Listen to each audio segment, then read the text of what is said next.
Ladies and gentlemen, the President of the United States.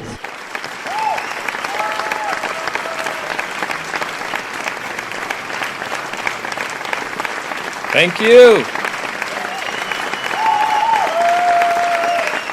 Maraming salamat po. Maraming salamat po.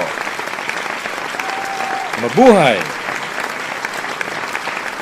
Maraming salamat po at magsiupo na po tayong lahat.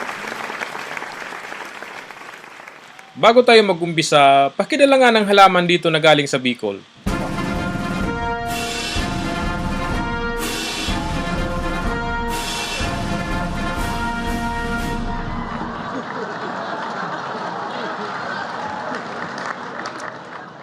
Ito ang pagkain ko. Dieta ako ngayon, kaya ito lang ang masarap. Akala nyo, ha? Siguro nagtataka kayo kung bakit ako nagtatagalog. Lingid sa inyong mga kaalaman. Ang mga Obama ay taga-Albay.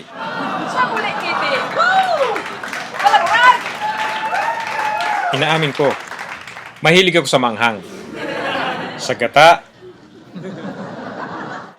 At sa dami ng kinain kong maanghang, wala akong kamalay-malay na mayroon na pala akong almoranas.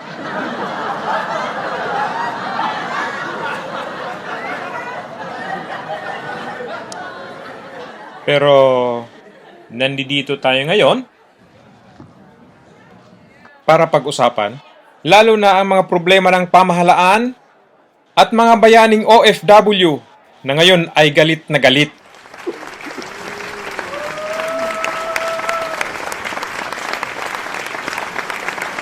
Ano nga ba ang dahilan?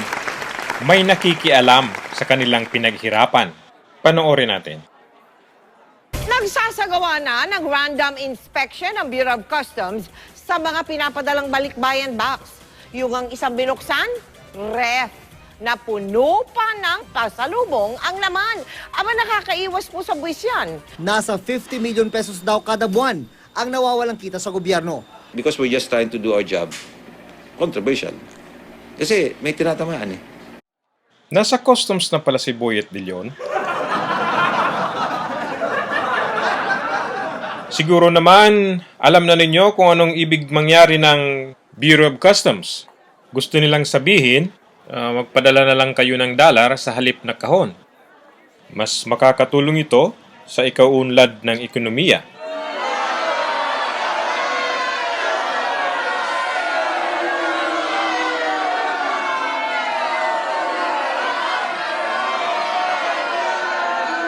Alam ko at naiintindihan ko kayo.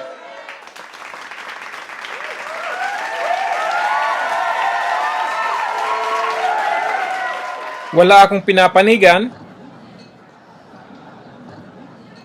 Nanonood sila ngayon. Magagalit sa atin ito si Pinoy.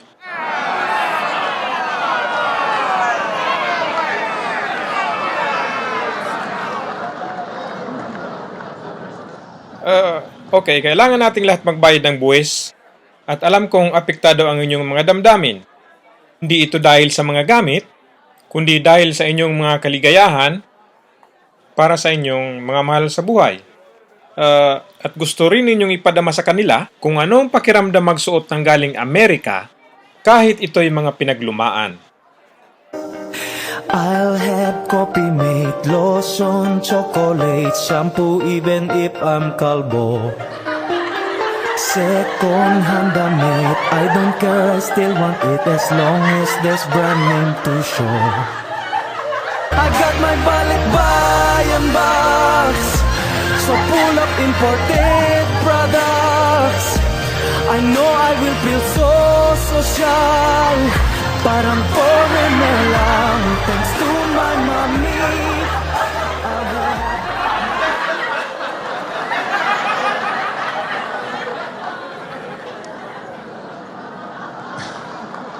Kaya ngayon, alam na nila ang inyong saloobin na pagkaisahan na ang mga kahon na pinapadala ng ating mga balikbayan walang makikialam. Siguro naman, sapat na itong dahilan para kayo ay magkaintindihan.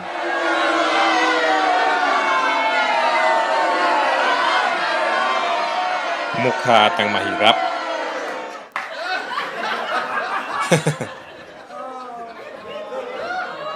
Siguro alam naman nating lahat na maraming suliranin o kaya'y dapat asikasuhin ng pamahalaan. Mas mabuti ang nagtutulungan. Ang hindi ko maintindihan kung bakit nasa loob na kayo ng train, kailangan nyo pang mag-away. Nagbabasagan kayo ng mukha, samantalang ang mga taong to, wala nang maupuan sa loob, nasa bubong na nga ng train, nagkakaisa pa at nagtutulungan. Hindi sila nag-aaway. Kailangan nating magkaintindihan.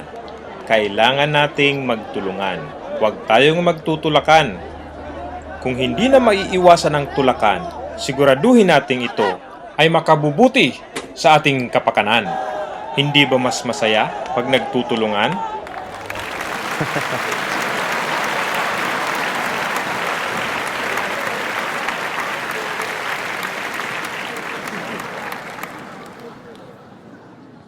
Ito ang masasabi ko. At alam ko na kahit kailan at kahit saan ay magagaling, matatalino ang mga Pilipino. Kailangan lang talaga nating magkaisa.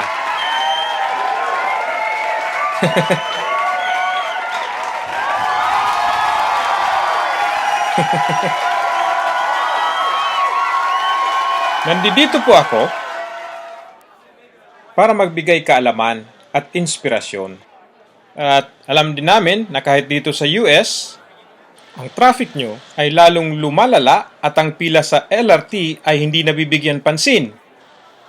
Kung araw-araw ay ganito, magdudulot ito ng sakit ng ulo at apektado ang inyong mga trabaho. Walang solusyon.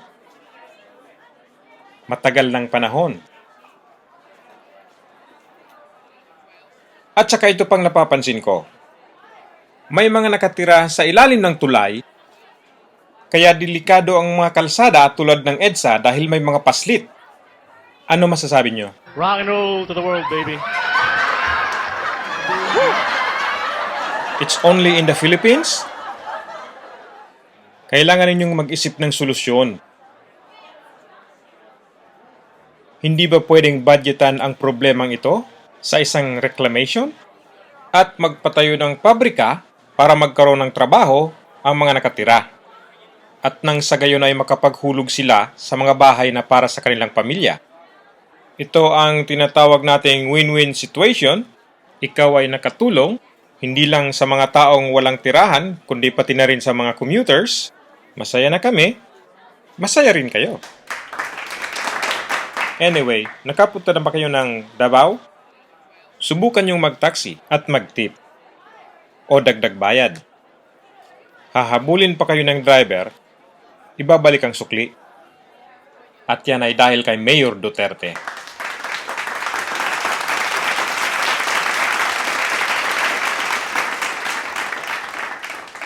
Yan ay rock and roll to the world.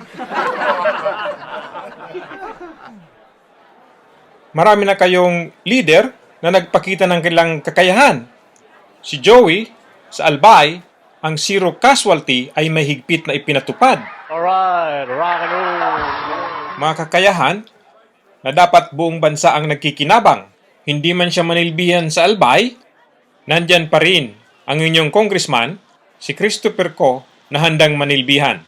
Tingnan nga natin. I'm tryna beat it up 12 rounds. Girl, look at that body, I just gotta say. When you back it up and you drop it down low.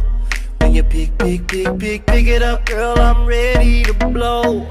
I'ma stack it up and I'm spending it all. When I throw it up, start twerking like Miley. Twerking like Miley.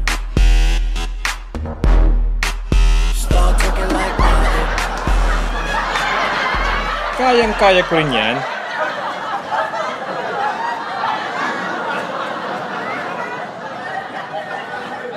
Anyway, ako'y nagpapasalamat at ako'y naimbitahan makibahagi sa problema.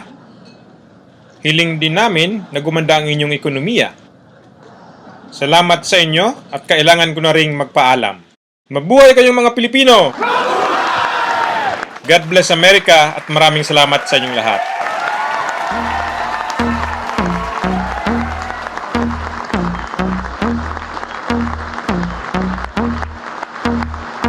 Hey girl, it's your song. Let's see that ba-dunk-a-dunk-dunk. I'ma try to do the things that you don't. Maybe it's your party, I just wanna play. What's that sound? What's that thing that's got me like wow?